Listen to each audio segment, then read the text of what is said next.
రామోజీరావు గారి ఆయన మృతి వార్త తెలియజేశారు. చాలా దిగ్భ్రాంతిని కలిగించింది, చాలా బాధ కలిగింది.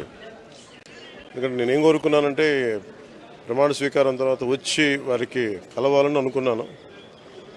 ఆ పాపం ఆయన ఎంత ఇబ్బంది పెట్టారు ప్రభుత్వాలు గత దశాబ్దన్నర కాలంలో. పాపం ఆయన ఎన్ని తట్టుకొని ప్రజలకి చైతన్యం చేసి ఆయన అండగా నిలబడ్డారు. ఒక మహోన్నతమైన వ్యక్తి. ఇప్పుడు ఆంధ్రప్రదేశ్లో కానీ భారతదేశంలో ఎక్కడైనా సరే, ముఖ్యంగా ఆంధ్రప్రదేశ్ తెలంగాణకు సంబంధించి తెలుగు రాష్ట్రాల్లో ఏ జర్నలిస్ట్ ఉన్నా అది ఈనాడు స్కూల్ ఆఫ్ జర్నలిజం నుంచి వచ్చే రూట్స్ దానికి ఉంటాయి. అలాంటి కొన్ని వేలాది మంది జర్నలిస్టులని తెలుగు రాష్ట్రాలకు అందించిన మహానుభావులు. అలాగే తెలుగు చిత్ర పరిశ్రమకు సంబంధించి కూడా ఈరోజు ఇంత ఇన్ఫ్రాస్ట్రక్చర్ ఇక్కడ డెవలప్ చేశారంటే అది హైదరాబాద్లో ఎంత అద్భుతంగా తెలుగు చిత్ర పరిశ్రమ ఉందంటే ఆయన కాంట్రిబ్యూషన్ చెప్పలేను.